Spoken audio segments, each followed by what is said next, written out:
Salutations très spéciales à vous, mesdames et messieurs. C'est déjà votre carton de la semaine présenté par Bob Joseph, la grande classe. Vous savez, une conversation intelligente dans tout secteur et pour tout secteur. Il s'agit bel et bien du secteur musical, secteur religieux, secteur sportif. Mais aujourd'hui, nous allons nous focaliser un tout petit peu sur les secteurs religieux. Tant de questions pour la religion kimbanguiste. Beaucoup de gens se posent des questions. Ça fait déjà une belle lurette que le frère dont nous allons recevoir aujourd'hui à travers cette émission, il s'agit de Monsieur Rigobert Ufutubuna Mugabe qui est avec nous pour une conversation intelligente.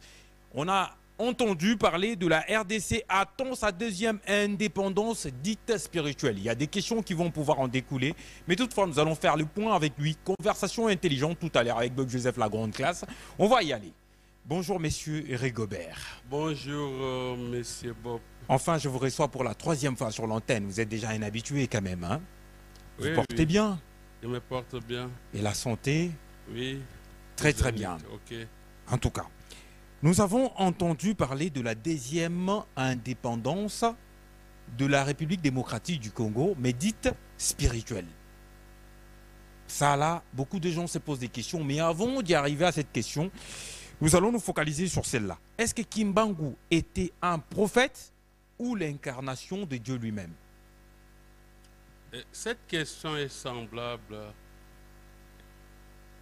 à une question que n'importe qui pourra poser. Est-ce que M. Bob est Dieu? Est-ce que M. Rigobert est Dieu? Et moi je répondrai, créons l'homme à notre image et à notre ressemblance. C'est Genèse 1, 26. Vous êtes de Dieu parce que vous êtes tous des fils de Dieu. C'est Psaume 82, 6. Mais là, il y a une démarcation entre Dieu, créateur, et l'homme, comme toi et moi. Alors nous sommes des petits dieux. Nous sommes des petits dieux. Alors... La démarcation, c'est à quel niveau? C'est Nombre 23, 19 qui dit Dieu n'est point un homme pour mentir, ou un fils d'un homme pour se repentir. Vous voyez? Est-ce qu'il promet quelque chose qui ne se réalise pas? Donc, c'est autour de ça qu'il faudra que chacun me suive attentivement. Voilà. Pour que lui-même soit en mesure de dire qui est Kimbangu selon lui. Vous voyez? Parce que qui dit Kimbangu, c'est le révélateur des choses cachées et à venir. Et la question principale de notre émission, la seconde indépendance spirituelle, elle ressort d'une prophétie de Simo Kimbangu. Voilà, on va y arriver. On va y arriver, mais avant tout, moi je voulais avoir de précisions sur ce, parce que nous avons entendu dans l'un de vos enseignements dire que, voilà, Kimbangu, vous êtes allé même plus loin, dire vous avez poussé les bouchons un peu plus loin. Vous avez dit Kimbangu lui-même était Dieu, le Dieu tout-puissant.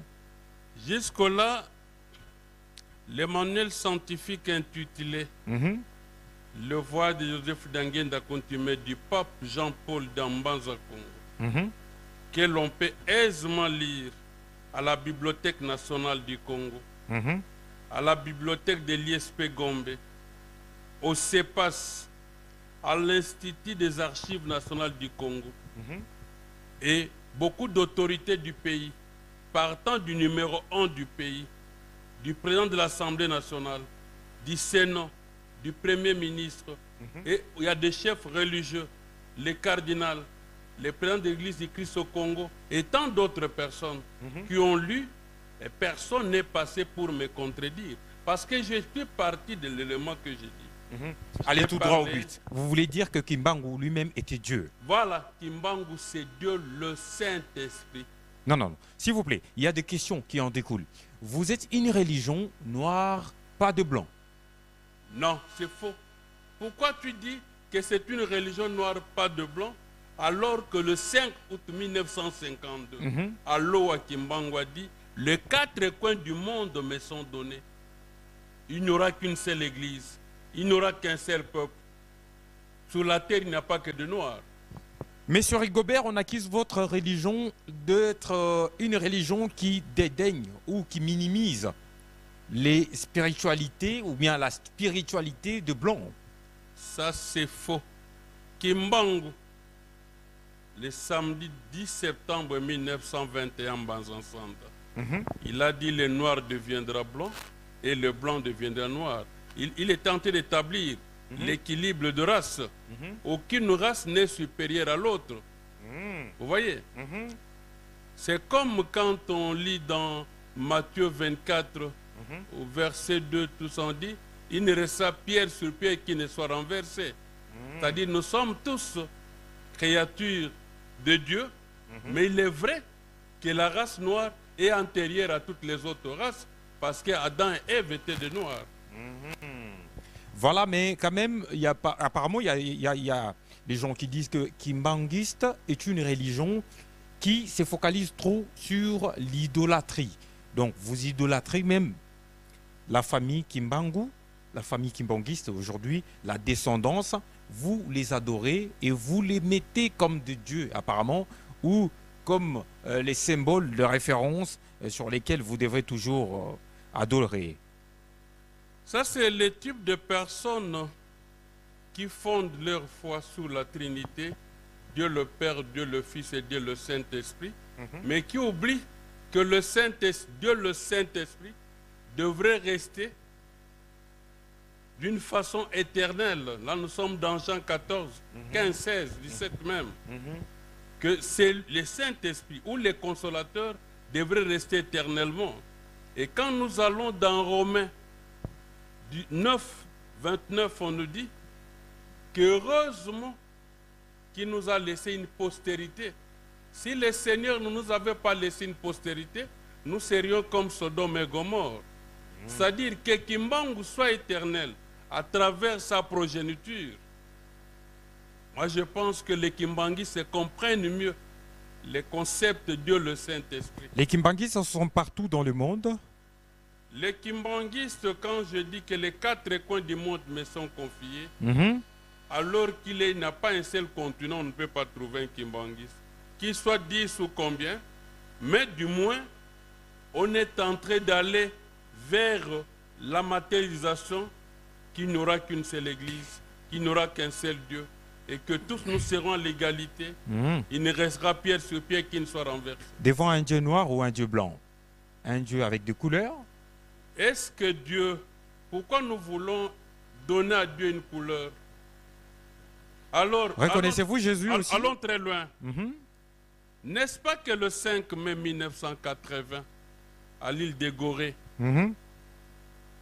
le pape Jean-Paul II a dit Dieu noir, Jésus-Christ lui-même était un Africain. Pour ceux qui vont en douter, qu'ils aillent chercher le numéro Jeune Afrique 135 de septembre 1990.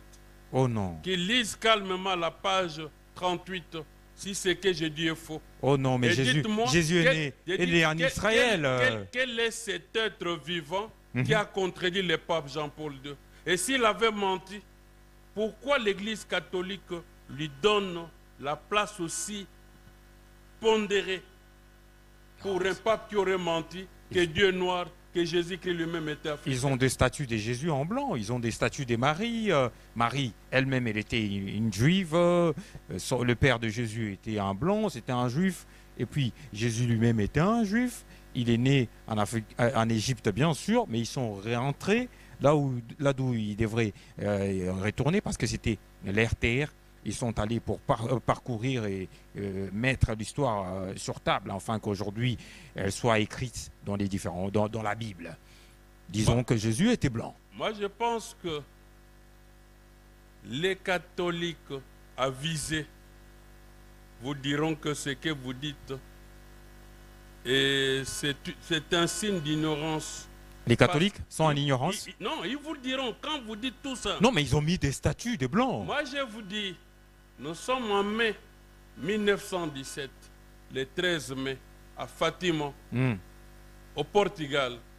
La Sainte Vierge Marie Noire est apparue à 3 jeunes catholiques, Hyacinthe, François et Lucie. Et c'est elle qui dira la phrase que le pape Jean-Paul a prononcée. C'est la lettre qu'elle avait donnée à ces 3 jeunes catholiques de remettre ça au pape. Et que Jean-Paul II, c'est ce pape qui l'a lu et qui l'a rendu officiel. Vous ne voyez pas qu'aujourd'hui, et vous et les catholiques, vous êtes dans la perturbation, vous voulez nous perturber en nous disant que Jésus était un noir. Mais Jésus est un noir, il est né où? Et qui sont ses parents qui l'ont représenté quand même? Parce que Jésus était envoyé dans le ventre d'une femme qui était vierge. On reconnaît que c'était Marie, qui était la juive. Mais aujourd'hui, vous voulez nous dire que Marie était, Jésus lui-même était noir? Et je pose des questions. Il vient de quelle tribu et de quelle province, quel continent? Vous allez nous dire dans quel continent est venu Jésus? Dans le mystère de Fatima, il est clairement écrit que Jésus est un Africain. Oh non. Il est né au nord de l'Angola. Au nord de l'Angola. Dites-moi, au nord de l'Angola se trouve quel pays? Oh non. Non, moi, je préfère que nous, scientifiques, moi, je suis reconnu par l'État congolais comme chercheur indépendant. Je suis porteur. Mon ouvrage, le voyage de Joseph d'Angenda Kontima, et du pape Jean-Paul d'Ambanza Congo. Mais ce n'est pas écrit dans la Bible, hein, c'est que vous dites de Sénégal. Porte le numéro RSIT, qui signifie Recherche scientifique et innovation technologique, barre 183, pardon, trait 183, barre 007, barre 2021. Vous pouvez aller au ministère de la Science scientifique vérifier ça, ou alors palper le manuel scientifique à la Bibliothèque nationale, et je vous dis c'est comme ça. C'est-à-dire, nous parlons de choses qui sont vraies, et que détruire cette réalité-là, il faudra que nous puissions tous nous dire, est-ce qu'à ce moment-là, le pape qui a dévoilé c'était malade? Est-ce que son église l'a rejeté? Si nous entendons bien l'histoire qui a été écrite dans la Bible de Jésus, le parcours de Jésus en Israël, on a failli tuer sa mère et le père, ils se sont déplacés avec Jésus, Jésus qui était encore petit, pour aller avec lui jusqu'en Égypte. Cette histoire est fausse dans la Bible. Et moi je pense d'abord, est-ce que vous savez que Jésus s'était réfugié en Égypte? Ah bon? Non, dites-moi, à moins que... Oui, mais on sait que Jésus... Je viens de le dire, non, je venais de le dire, je ne sais pas si vous m'avez saisi. J'ai dit Jésus s'était réfugié en Égypte. Voilà. Et maintenant, la Sainte Vierge Marie Noire annonçait le second avènement du Christ, la seconde venue du Christ, et qui reviendrait en Afrique, au nord de l'Angola. C'était cette annonce-là. C'est-à-dire, c'est aujourd'hui nous disons, et c'est ce qui est vrai, que dans sa première venue, Christ est venu par l'Asie. Mais à sa seconde venue, il est revenu sur la terre par l'Afrique. Et concrètement, c'est à travers la République démocratique du Congo. Ah bon? Donc la mère de Jésus, c'est Marie toujours? Donc c'est comme ça. C'est toujours Marie? Moi j'étais très content. C'était en 2017. Et au niveau du Portugal, quand on a remis au pape, au Portugal, on lui a remis l'effigie d'une Sainte Vierge Marie qui était noire. Et le pape a reçu ça avec joie. L'histoire est têtue. L'histoire est vraie? L'histoire est têtue. Ah bon? Moi, c'est cette franchise-là que j'aime de hauts dirigeants de l'Église catholique. Alors, pourquoi vous focalisez-vous sur les couleurs de Jésus? Jésus était blanc, Jésus n'était pas blanc, il était noir. Alors, qu'est-ce qu'il y a à gagner dedans, derrière cette histoire de couleurs? Mais pourquoi vous vous posez la question quand vous dites noir, que le kimbanguiste aime plus parler de noir? Qu'est-ce que vous recherchez dans de tels genres de questions? Parce que vous, déjà, vous enseignez ça. Non, parce que, est-ce que vous avez déjà contredit ceux qui disent que l'Afrique est le berceau de l'humanité? Ah bon? Non, dites-moi. Si c'est que les gens tels que les Lickey, l'historien Lickey en anglais, si les gens tels que le Frank Fanon, qui va vous dire que l'Afrique a la forme d'un revolver, dont la cachette se trouve aux Zaïre à cette époque-là. Alors, est-ce que nous sommes en mesure de le contredire? Alors, si je comprends bien, c'est ce qui vous donne les ailes de dire que Jésus était blanc et était noir. C'est dans ce sens-là. Il faut vraiment que nous ayons un soubassement.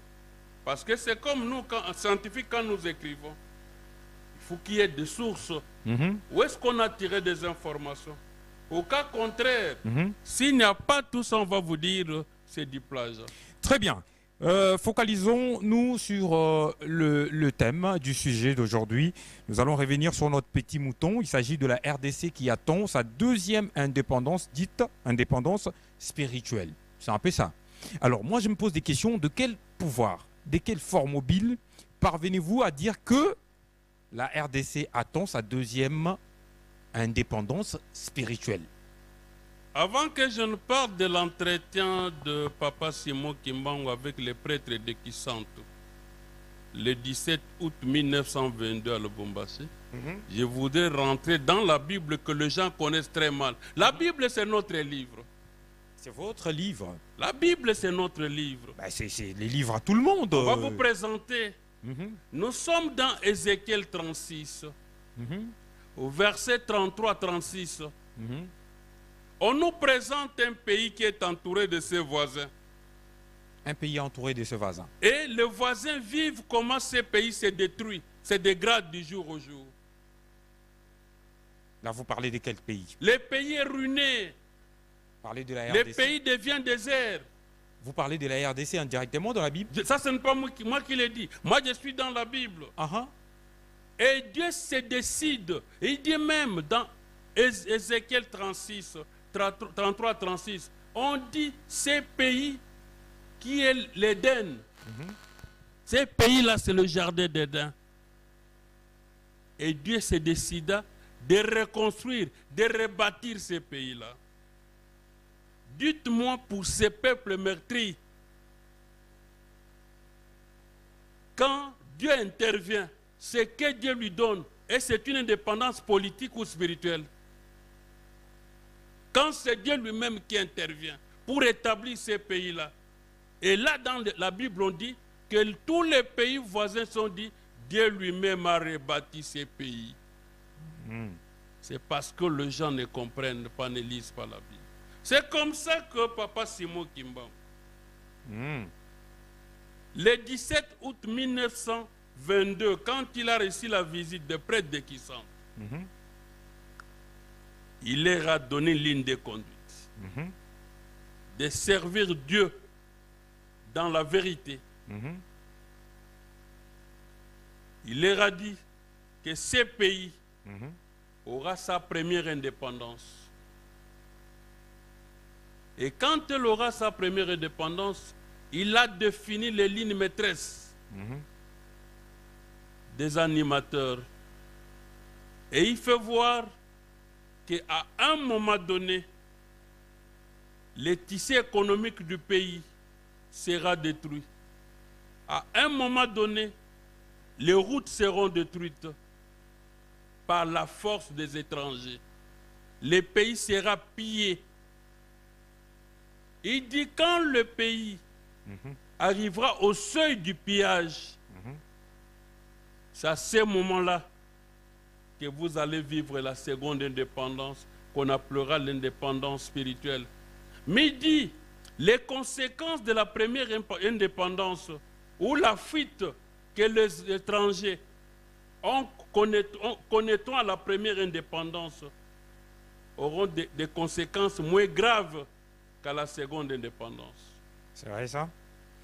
Donc, c'est là où j'avais dit que ceux qui ont mon manuel scientifique à la page 225... vous avez envoyé les gens lire la page 224, voilà. 25 au manuel scientifique intitulé « Le voyage de Joseph Djanginda, Kuntima et de Pape Jean-Paul II en Banza Congo ». Voilà, c'est là où je vous demande, au lieu que vous puissiez vous dire vraiment tout ça, moi je vous envoie, allez à la Bibliothèque nationale du Congo, allez au CEPAS, allez à la bibliothèque de l'ISP Gombe, allez à l'Institut national des archives du Congo, lisez ces manuels scientifiques à la page 225 et vous allez voir. Et là, il dit même que ce pays ne sera jamais balkanisé.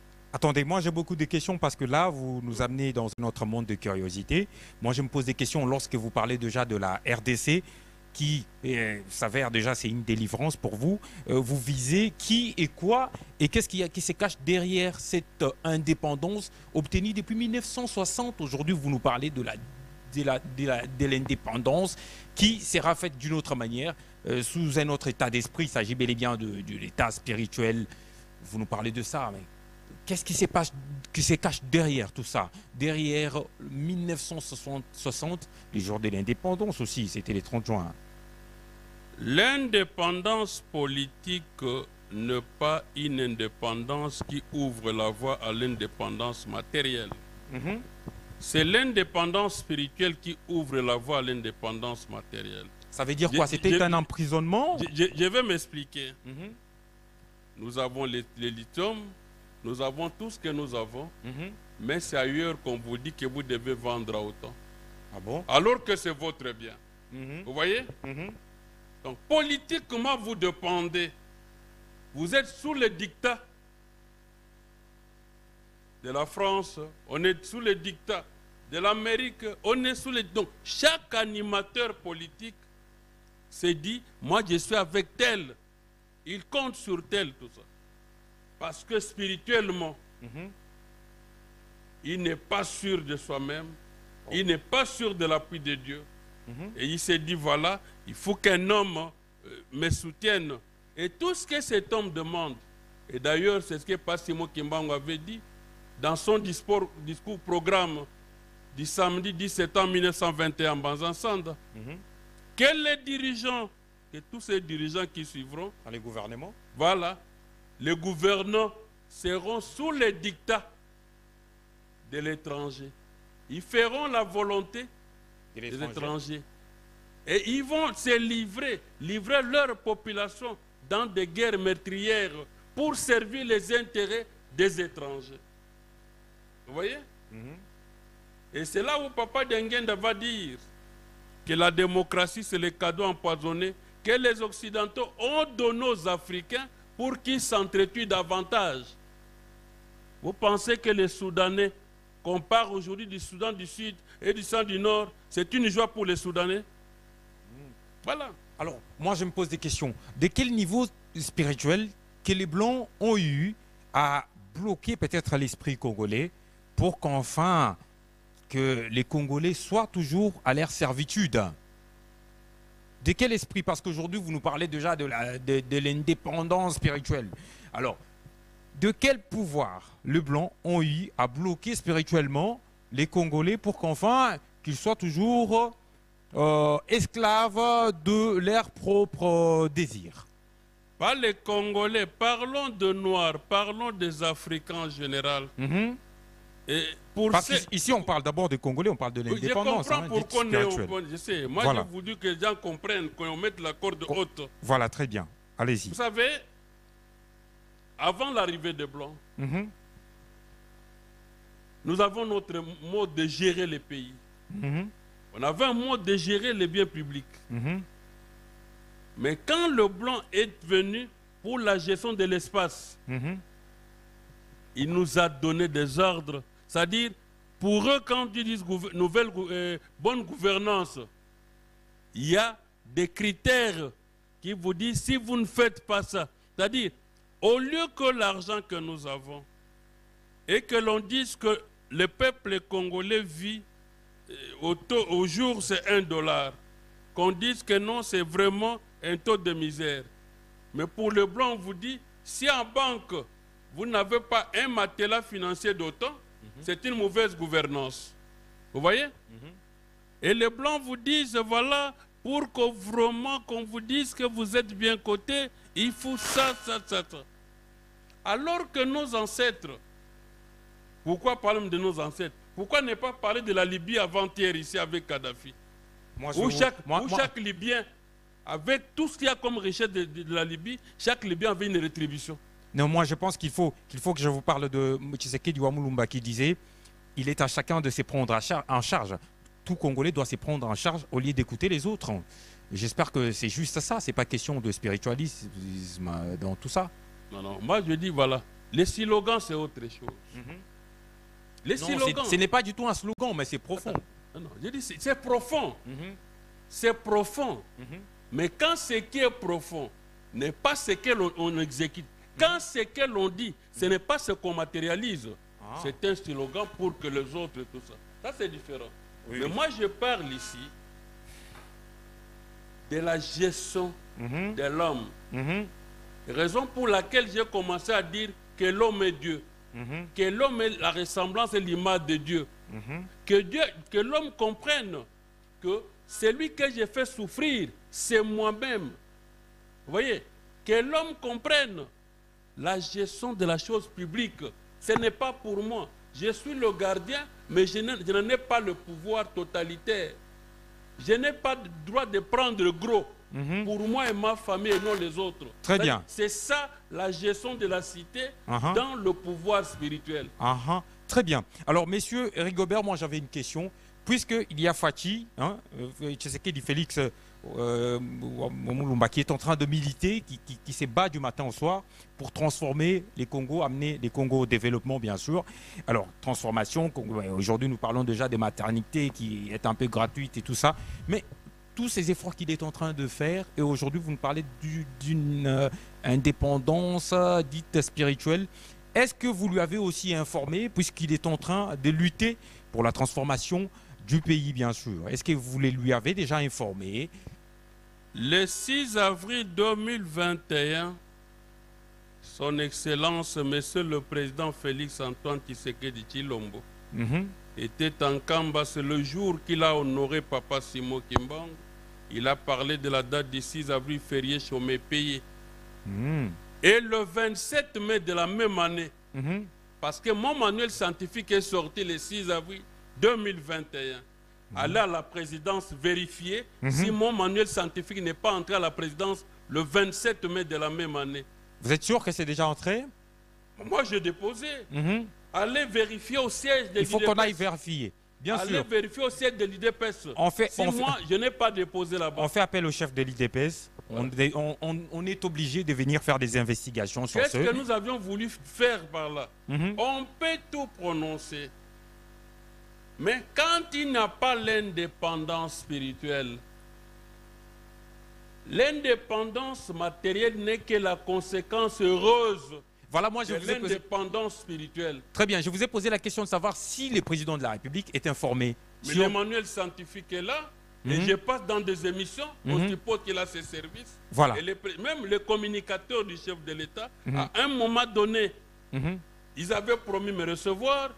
D'ailleurs, son Excellence Patrick Mouyaya, le porte-parole du gouvernement, c'est lui qui a lancé officiellement la sortie de mon manuel scientifique à la place des évolués le 20 avril 2022. Alors, vous voyez, nous avons mis le manuel à la portée de tout le monde. Alors, comme on n'a pas encore répondu, c'est que vous devez attendre. Moi, je me pose des questions. Qui va apporter cette délivrance? Nous appelons ça une délivrance, en quelque sorte, dite spirituelle, indépendante. Qui va apporter l'indépendance dite spirituelle? Qui en a promis? Qui a promis cette indépendance? Voilà, c'est à vous de me répondre. Voilà, maintenant je vais... Très bien. J'ai parlé du 10 septembre 1921, c'est Papa Simon Kimbangu qui a annoncé l'indépendance. C'est Papa Simon Kimbangu. J'arrive le 17 juin 1944. C'est pas Simon Kimbangu qui dit que dans 16 ans, le pays deviendrait indépendant. Dans 16 ans. Et dans 16 ans, nous sommes au mois de juin 1960. Mais avant qu'on arrive au mois de juin 1960, le 4 janvier 1959, quand on parle de martyrs de l'indépendance, on parle de soldats de 80 cm, les Armageddon. Raison pour laquelle le quartier fond du Congo belge, Foncobel, a pris le nom de Kimbangu. Parce qu'ils ont dit la provenance de ces Armageddon, c'était Kimbangu qui a envoyé ses militaires. Ceux-là qui déterraient les poteaux électriques, les gens de 80 cm et en projetant au-delà de 20 mètres. Donc les gens, tous les scientifiques du monde sont unanimes qu'on ne peut pas parler de l'indépendance politique du Congo sans parler de Kimbangu. Non. Alors, puisque vous connaissez déjà l'histoire, Kimbangu avait dit 16 ans avant, 16 ans après, il y aura cette indépendance. Oui. Alors, pour finir, aujourd'hui, vous nous avez parlé de l'indépendance dite spirituelle. Vous avez dit c'est toujours Kimbangu qui en avait parlé. Oui. Et qui va en mettre fin? Qui va en exécuter? Qui va en exécution, en quelque sorte? Qui va exécuter cette indépendance dite spirituelle? Qui va mettre fin à ça? Qui va faire en sorte que qu'il y ait la réalisation de cette indépendance spirituelle? Parce que Kimbangu n'y est plus. Maintenant, nous parlons de son fils qui est en train de, je peux dire pas son fils, mais sa descendance, qui va exécuter cela. Il y a une équation spirituelle. Puisque vous êtes trop dans la prophétie aussi, hein, vous devez nous dire quand même ce qui va arriver. J'ai même écrit dans mon manuel scientifique, parmi les quelques révélations de Papa Dangenda que j'ai retenues, là où Papa Dangenda dit, s'il n'y a pas de paix au sein de l'église kimbanguiste, il n'y aura pas de paix en RDC, il n'y aura pas de paix en Afrique, il n'y aura pas de paix à travers le monde. Alors, mais qui va aller en exécution? Le jour que vous verrez les petits-fils de Simon Kimbangu, comment il s'appelle? vous avez les Kisolokele, vous avez les Kiangani, là où il y a les chefs spirituels, vous avez les Dangenda. Le jour que vous allez voir un signal fort, que leur crise, parce qu'ils sont divisés aujourd'hui, le jour que vous verrez les signaux forts qui se remettent ensemble, c'est l'église qui se remet ensemble, c'est le pays qui aura la paix, parce qu'ils sont séparés, qui aura la paix. Aussi longtemps que les gens prennent le goût de dire que là il y a beaucoup de gens, parce que nous réfléchissons au thème d'électorat, c'est que ce n'est pas la paix qu'on va engendrer.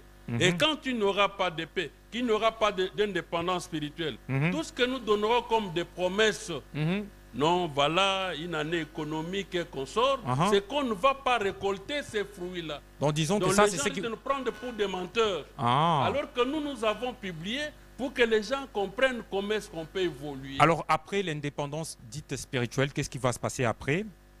Qu'est-ce qui se passera après cette indépendance spirituelle? Vous avez dit que le jour que eux-mêmes, ces petits-fils vont se réunir, et c'est ce jour-là qu'il y aura des signes, ils vont faire, je ne sais pas, quelle cérémonie pour que nous puissions passer à l'indépendance dite spirituelle. Et après cette indépendance, qu'est-ce qui va se passer encore? Moi, je rentre dans la Bible. Je suis dans Ésaïe 19. Je ne parcours pas tout ce qu'il y a, que Dieu enverra un libérateur au cœur de l'Afrique, c'est lui qui viendra mettre fin à l'oppression et que Dieu dise qu'il manque, les gens vont que tout ça. Mais quand je lis le verset 23 au verset 25, les gens ne font pas attention. Béni soit l'Égypte, mon peuple, la Syrie, œuvre de mes mains, Israël, mon héritage. Hier, nous avons cru que le peuple de Dieu, c'est le peuple juif. Parce que ça, c'était son temps. Mais quand Christ a dit que le royaume de Dieu vous sera enlevé, il sera donné à un autre peuple qui en produira le fruit. Les gens s'attendaient le moins que ce peuple de Dieu-là est dans la Bible. C'est l'Égypte, c'est l'Afrique. L'Africain est le peuple de Dieu. C'est maintenant le tour de l'Afrique. Dans mon manuel scientifique, j'ai dit que nous sommes dans les millénaires africains. L'Afrique sera la remorque de l'humanité. Avec une religion que l'on taxe d'être une religion pauvre, les kimbanguistes sont pauvres. J'aime ça. Ils ne croient pas au message de William Marion Branham aussi. Vous savez, hein, c'est que moi j'aime. Quelle est la richesse que l'homme veut? La richesse matérielle ou la richesse spirituelle? Matérielle. Les kimbanguistes sont pauvres sur le plan matériel. Mais si les kimbanguistes étaient riches sur le plan matériel, parce qu'on veut vite les revenir, mais un enfant de Dieu doit voir tout. On va se verser dans le sens occulte parce que ça donne bien. Non, mais un enfant de Dieu doit avoir tout. Mais je vous dis, c'est comme ça qu'ils entrent, ils ont tout. Mais moi, je dis, quand vous arrivez à Beaumont, on vous dit, voilà, courte joie. Et tous ces gens qui veulent vite arriver, leur sort, on le voit dans la rue. Voilà. C'est que le kimbanguiste veut, l'enseignement que le kimbanguiste a, cherchez d'abord le royaume des cieux, le reste vous sera donné par s'il croit. Les kimbanguistes croient, même pour la RDC, quand les politiciens chantent 3e République, 4e République, les kimbanguistes ne croient pas ça. Dans le manuel scientifique que nous avons écrit, Padiangenda qui dit la transition de notre pays sera la plus longue et la plus pénible. La 3e République sera la République de Dieu, le Saint-Esprit. Et les kimbanguistes y croient. Les kimbanguistes savent que depuis le 24 avril 1990, jusqu'à jour, notre pays est en transition. De la même manière qu'il avait prononcé 2 transitions. La transition spirituelle est celle conduite par notre chef qui est en Kamba, Papa Simon. Vous reconnaissez les messages de William Marion Branham, n'est-ce pas? Moi, je dis, est-ce que ce message, qu'est-ce que nous trouvons? Parce que moi, je vous dis, c'est le message que moi j'ai, c'est le message concret. Quand je dis Papa Kimbangwa dit, et je suis en train de voir, quand Papa Diangenda dit que voilà, si vous ne portez pas le sac, la demande de pardon du péché d'Adam et Ève, vous serez les colonisés pendant 3 siècles. Mais si vous demandez pardon, les autres races vont vous demander pardon. Ici où nous sommes à côté du temple des protestants. Qui n'avaient pas vu le blanc au temple des protestants pleurer pour demander pardon, le fait qu'ils aient causé du tort aux noirs. Qui ne va pas à travers le monde, le blanc, demander pardon noir parce qu'il voit un signal qui arrive. L'élévation de l'Afrique. Or, l'élévation de l'Afrique commencera par la RDC. Or, l'élévation de la RDC, c'est Ézéchiel 36, 33, 36 qui en parle. Ce n'est pas un homme.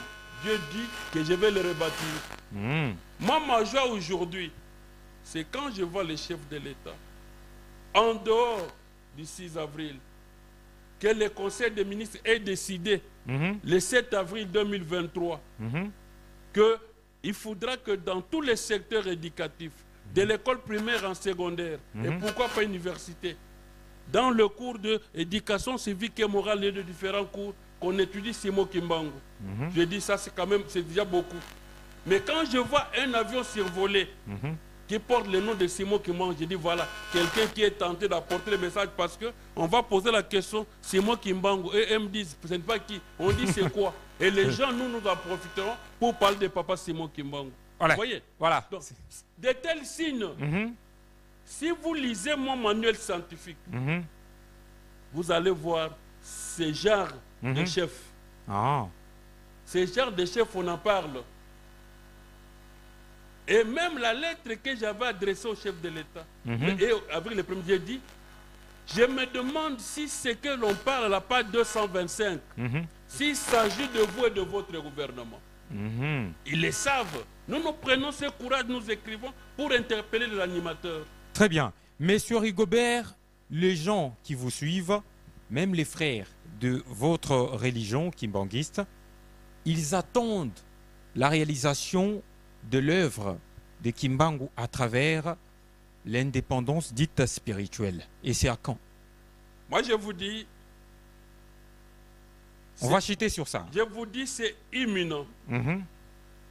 Là, je rentre à la parole de Papa Diangenda, le 26 novembre 1990 à Goma. Il dit Goma sera... Pourquoi il a dit ça? Il y avait un mauvais temps. Il a demandé... Le pilote a demandé qu'il atterrisse à Kisenyi. Les autorités du Rwanda à cette époque-là avaient dit niet. Et après avoir atterri, Padiangenda qui dit Goma sera la porte d'entrée, la porte de sortie. Et il continue, il dit porte d'entrée, de sortie du bien et du mal. Il dit le Rwanda risque de disparaître. Mais moi, quand je vois ce qui se passe sur le terrain aujourd'hui, que je compare à cette parole de Padiangenda du 26 novembre 1990, je dis les choses sérieuses sont là. Et quand j'insiste comme ça, c'est pour que nos autorités ne réfléchissent pas en termes où est-ce qu'il y a le grand nombre pour avoir le voix. Que nos autorités disent notre gain, c'est l'unité de la famille Kimbangu. Parce que l'unité de la famille Kimbangu, c'est l'unité de l'église kimbanguiste. Et cette paix-là, c'est elle qui va mener la paix en RDC, en Afrique et à travers le monde. Faire autrement, Papa Diangenda a dit, le Zaïre connaîtra un imbroglio politique généralisé et le pays deviendra ingouvernable. À travers l'indépendance dite spirituelle. Avant l'indépendance spirituelle, ils sont en train d'annoncer que ce n'est pas une joie. Il y a lieu de s'aménager parce que tout ce que Papa Kimbangu a dit, tout ce que Papa Dangend a dit, nous voyons comment ça se matérialise. Nous ne serons pas contents que l'on trouve l'imbroglio politique généralisé et que le pays devienne ingouvernable. Il est allé prendre, dit, les gens même vont commencer à fuir, accepter de prendre le fauteuil présidentiel. Si y a les Kimbangu ne le disent pas, si les chefs spirituels ne savent pas le dire aux autorités du pays, parce qu'ils vont lui demander, comme la clé, c'est votre unité. Or, les gens ont peur de l'unité. J'ai besoin de votre courte réponse. Je voulais enfin que vous nous précisiez à quand l'indépendance dite spirituelle. Je vous ai donné le signal. La deuxième indépendance. Je ne sais pas compter le nombre de jours d'années. Le jour que vous verrez la famille Kimbangu. Les signes. C'est le signe, le grand signe. C'est le signal la fort. réunification. Dès que vous verrez, si les Kimbanguistes qui sont majoritaires refusent les conceptions, les concepts, réconciliation. Le 6 avril 2021, avant que le président ne se prononce le 6 avril, il dit Nasengi Bino Bomoko. Personne n'avait applaudi en Kamba. Personne n'avait applaudi. Cherchez partout, vous allez vérifier, personne ne va me contredire. Mais quand le président a appris, le 6 avril sera chômé, et tout ça, les gens ont applaudi. Or, nous Kimbanguistes, nous devons être contents de mettre en pratique, parce que par Kimbangu a dit, le monde n'aura qu'un seul peuple, une seule langue, une seule église. Une église séparée n'est pas une église, une bonne église. Hein. Et je vous dis, le miracle de Dieu est très complexe. Nous sommes le 12 mars 1991 au plateau de Bateke. C'est dans le manuel scientifique. Dans le manuel scientifique. Papa Dangend a dit, quand nous ne serons plus, après nous vous connaîtrez 4 guerres au sein de l'église. Notre famille contre nos enfants. Les Bambouta contre nos enfants. Les enfants de relégués contre nos enfants. L'État congolais contre nos enfants. Mais vous gagnerez toutes ces... Notre Père interviendra et vous gagnerez toutes ces guerres. Quand vous voyez cette crise combinée, et qu'aujourd'hui là, ni en Angola, ni en RDC, ni au Congo-Brazza, aucun président n'est prêt à bénir cette division. Mais avant-hier, nous, à mon côté, on était essoufflés. Combien de fois les gens ont été arrêtés? Combien les gens, tout ça? Vous voyez, ça prouve qu'au niveau de l'État, cette guerre est déjà finie. Au niveau de l'Église, aujourd'hui, si vous invitez un Kimbanguiste de l'aile 3 égale 1, là où il y a les chefs, et que vous l'invitez pour une confrontation, il ne viendra jamais. Partout où nous sommes allés, les ministres de justice de Nzolo-Bambi en avaient tenté l'expérience. 10 de mon côté, 10 du centre, nous sommes présentés, ils ne sont pas venus. Parce qu'ils n'ont pas un argument en face de nous. Très bien, alors commencez par devenir un, c'est ça. Voilà. Commencez par devenir un. C'est ça qu'il faut. C'est ça qu'il faut. C'est la condition sine qua non. Mais quand c'est Dieu qui le dit, contre vent et marée, cela arrive. Contre vent, mais ça arrivera. Malheureusement, quelles en seront les conséquences quand c'est le spirituel qui vous impose? Ah oui, très bien. Très bien, il y aura des conséquences, il y aura des morts. Le sang va couler, peut-être. Hein? Donc c'est ce que nous craignons. Très bien. C'est l'inévitable, parce que Dieu ne voudra pas aussi que ce Congo, au niveau où nous sommes arrivés, mesdames et messieurs, être un pays théâtre. Très bien. Mesdames et messieurs, nous avons reçu l'un de serviteurs qui est aussi un auteur-compositeur, écrivain. Il a écrit un grand livre du voyage de Joseph Kontima, les descendants, la descendance de Kimbangu, bien sûr, avec Pape Jean-Paul II, voyage à Banza Congo, bien sûr. Il a une certaine connaissance sur les différents déplacements et cette grande histoire de Kimbangu dans l'entièreté. Nous l'avons reçu, il s'agit bel et bien de M. Rigobert Ufutubuna Mugabe qui a été de nôtre pour une conversation intelligente. Nous vous remercions et bonne continuation dans les domaines, dans les services de Kimbangu et dans les services de Dieu notamment. Nous vous disons merci beaucoup. Merci, merci. Nous sommes en grand jour. Le mois d'octobre pour nous, c'est un mois béni. Et nous vous disons sincèrement, sans l'unité de la descendance de Simon Kimbangu, aussi longtemps que les Kangani seront d'un côté, les Kisolokele de Languen de l'autre côté, il n'y aura jamais de paix au sein de l'église kimbanguiste, il n'en aura jamais en RDC, il n'en aura jamais en Afrique à travers le monde. Aujourd'hui, tous nous voyons les théâtres qu'il y a entre Israël et nos amis de l'autre côté. Les Arabes. Depuis toujours, nous voyons les théâtres partout à travers le monde. Papa Danguen avait dit que le jour que les gens sauront que c'est vous qui en êtes la cause, les gens vont vous lapider. Les sangs vont couler. Que les Kimbanguis en soient conscients. Les manger, les boire ne doit pas nous amener à la division. L'honneur que nous voulons, ce n'est pas ça. Notre Congo a besoin de la paix. Et la clé de la paix du Congo, c'est la paix au sein de l'église.